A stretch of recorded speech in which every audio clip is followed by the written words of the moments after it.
My feigned compliance had an interesting effect on Chloe. Instead of appeasing her, my fake gratitude apparently emboldened her, acting as a green light for her entitlement to go full throttle. She seemed to sense my compliance not as peace, but as surrender, and she took it as an open invitation to escalate. I was playing a long game, and her behavior was providing me with more material than I could have ever imagined. But I had no idea how depraved her thinking could truly get until tragedy struck my family. Last month, my grandmother passed away. Her death was sudden, and it left me honestly devastated. My grandma was one of the kindest, most generous people I had ever known, a constant source of warmth in my life. In her will, she left me a small inheritance. It wasn't life-changing money, but it was significant. Around $35,000. For me, the sum represented something specific and deeply meaningful, a path to freedom. It was enough to pay off my student loans completely and finally get out from under the weight of that debt with maybe enough left over for a modest down payment on a place of my own someday. I was understandably pretty emotional, grieving the loss of a beloved family member while grappling with the quiet relief this posthumous gift offered. Chloe's reaction was not exactly sympathetic. Her true colors bled through with shocking speed and clarity. Literally the day after the funeral, while the grief was still a raw and open wound, she sat me down. There was no, "How are you holding up?" or "I'm here for you." Her first question was delivered with a chillingly practical tone. "So what are you going to do with the money?" she asked, her eyes scanning our apartment. "We could really use a new sofa and my car needs new tires." The word "we" hung in the air, thick and poisonous. She said "we" as if she were an equal partner in my personal inheritance. I just stared at her, momentarily speechless. I managed to stammer something about my long-standing goal, the reason the money meant so much to me. I was thinking of finally paying off my student loans," I said. She scoffed. It wasn't a small, polite sound. It was a noise of genuine derision, as if I had just suggested the most idiotic thing she had ever heard. "Loans? Liam? That's so boring," she said, waving her hand dismissively. "This is a chance to upgrade our life. Besides, you can pay those off later. Think about how much better our apartment would look with that sectional I saw at Home Haven." I felt sick. A wave of nausea washed over me as the reality of her words settled in. This wasn't about our life. It was about her life, funded by my money, born from my family's loss. I managed to sidestep the sofa issue, promising to look into it just to end the conversation. But Chloe was relentless. She had caught the scent of money and she began to circle like a shark. Every time we drove past a furniture store, she would point out things she wanted. She started making detailed plans, talking about our new television and our fancy coffee machine, always with the casual assumption that my inheritance was a joint slush fund waiting to be deployed for her desires. Her entitlement was staggering. This is when my recording became systematic. It was no longer just about capturing her condescending remarks. It was about building a case. My phone was always close. Every time she brought up the money, I would find a way to start a new recording. I began creating dedicated audio files, labeling them with a cold, clinical precision. Inheritance Rant 1. Sofa Demand 1. Coffee Machine Assumption. It felt meticulous, almost scientific. I was stripping the emotion out of it and focusing on the facts.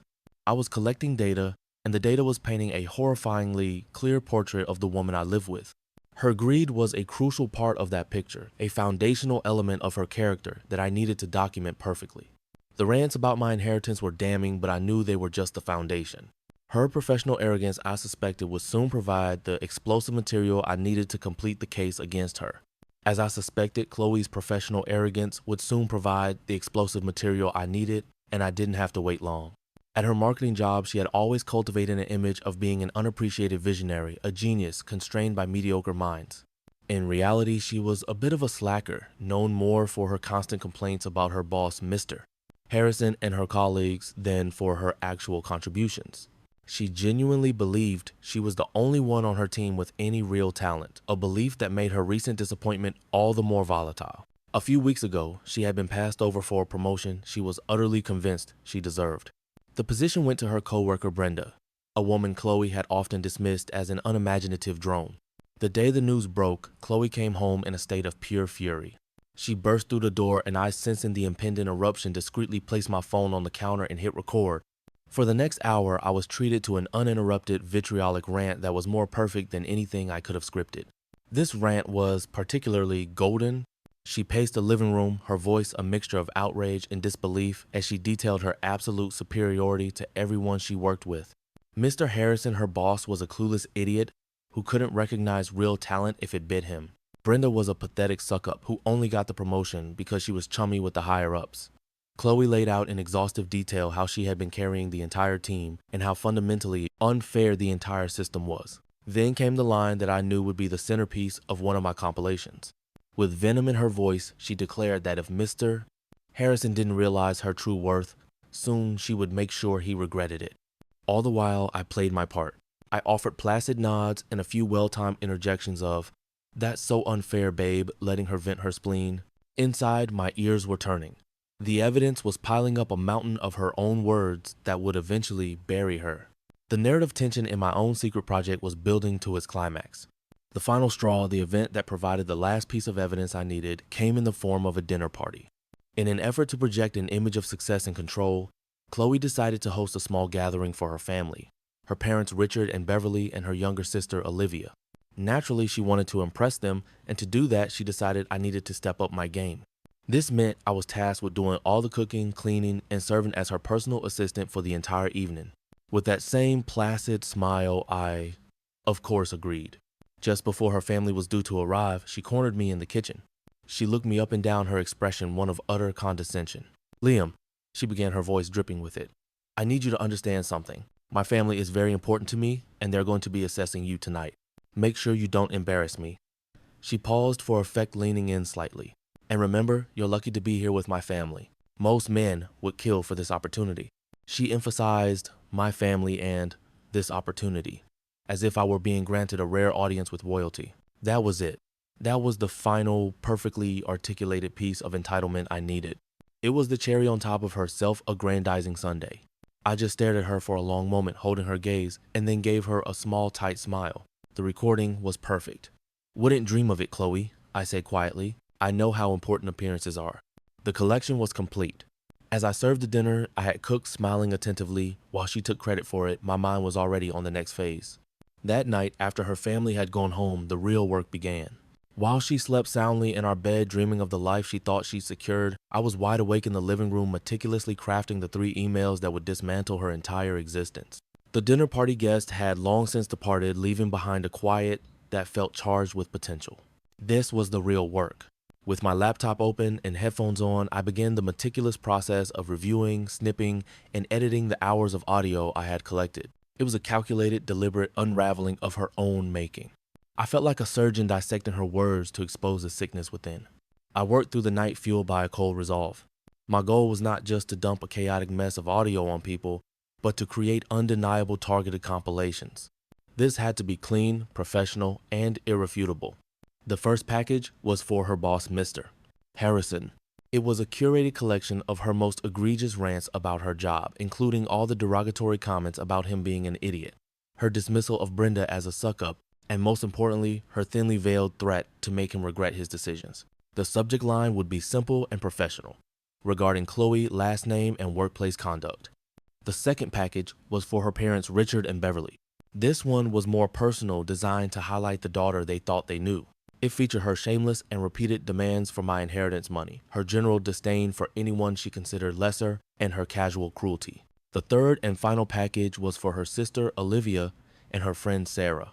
It was a painful but necessary highlight reel of Chloe's most jealous and backstabbing comments about the very people who thought they were her confidantes. To make the evidence undeniable, I cross-referenced details. I noted the exact dates of her rants about Brenda and the specific brand of sofa she was eyeing with my inheritance money. These weren't emotional outbursts. This was a pattern. Finding their contact information was surprisingly easy. Her boss's email was on the company website. Her parents' emails were in an old group chat she had once accidentally added me to. Sarah and Olivia's were already in my contacts. By the time the first rays of dawn began to filter through the blinds, my work was complete. I sat at the kitchen counter, the 3 emails drafted and ready. Chloe was still asleep, oblivious. With 3 decisive clicks, I hit send. Each email contained a brief, neutral explanation. I felt it was important to share these recordings as they reveal a pattern of behavior that I believe you should be aware of. No emotional commentary, no accusations, just the raw, unedited audio clips and a short transcript of the most damning quotes. The moment the emails were gone, I began the next phase, my escape. I blocked Chloe on everything: phone, social media, email, a complete digital severance. I then moved to the bedroom and quietly packed a single small bag with only the essentials: my laptop, my important documents, the details for my student loans, my bank statements, and my grandmother's will, everything I needed to start fresh. On the kitchen counter, where she would undoubtedly look for her morning coffee, I left a note. It was short and to the point. I'm not grateful. I'm gone. Beneath the note, I placed a small tarnished silver locket, a gift from my grandmother Ara. It was the same locket Chloe had once dismissively called cheap, suggesting I trade it for something nicer that matched her aesthetic. It was a quiet statement that I wasn't leaving anything of true value behind for her to claim. I grabbed my bag, called my friend Mark, who immediately offered me his couch, and walked out the door before she woke up. The apartment was quiet. The silence as I closed the door for the last time felt like a deep cleansing breath. I had planted the seeds. Now I just had to wait for the storm to break. I had planted the seeds.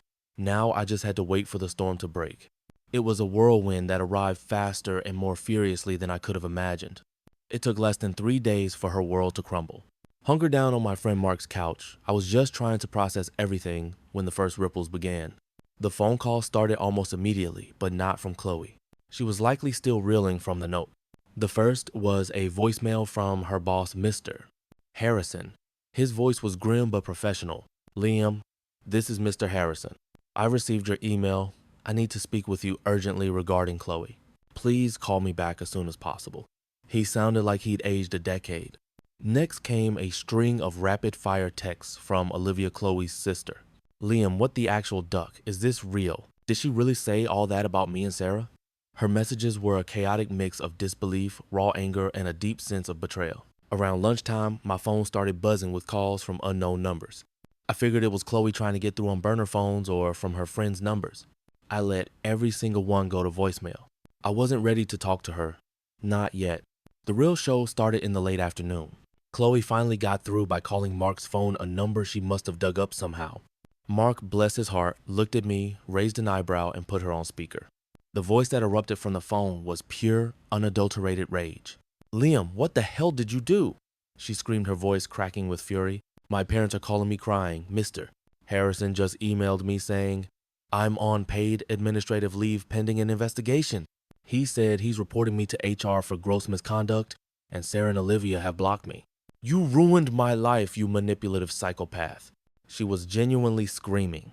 Mark looked at me, his eyes wide. I just sat there sipping a cup of lukewarm coffee, and a profound calm that I hadn't felt in years settled over me. There was a tiny tremor in my hand as I lifted the mug, a small physical manifestation of the adrenaline, but outwardly I was solid rock. "Your life?" I asked, my voice surprisingly even and clear. "Chloe, you chose to say those things. You chose to treat people that way. I just shared your choices with the people they affected." "But you recorded me." "That's illegal. I'll sue you." "You can't just do that," she shrieked. "Actually," I replied, the research I'd done coming back to me, "in this state, as long as one party is aware of the recording, it's perfectly legal. It's called one-party consent. And I was fully aware of our conversations. You literally gave me all the rope I needed to hang you with your own words." There was a choked gasp on the other end, followed by a torrent of incoherent threats and insults.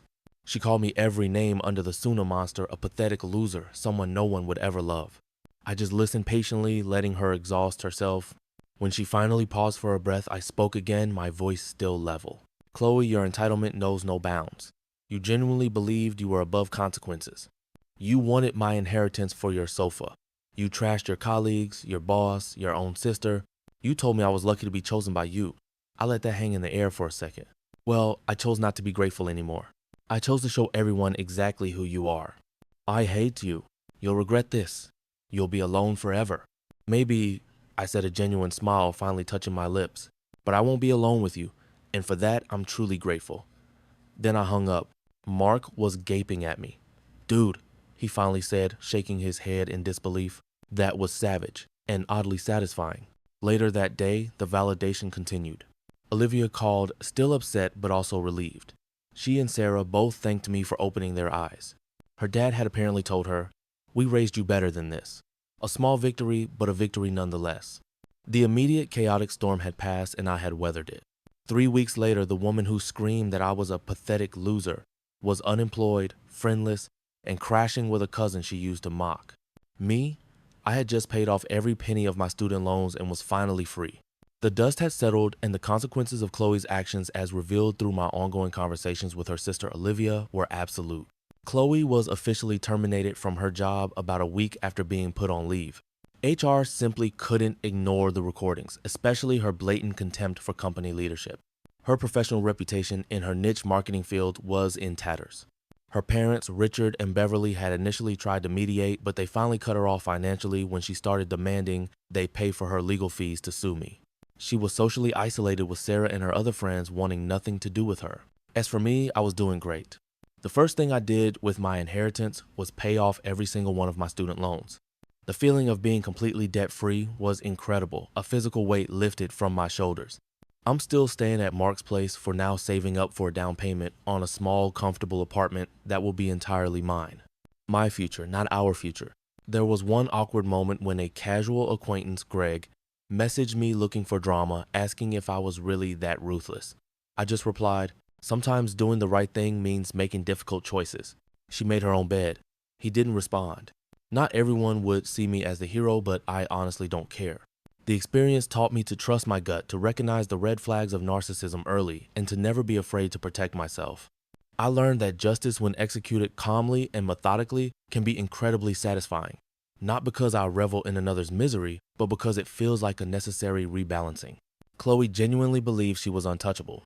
I just happened to be the one who called her bluff with her own words.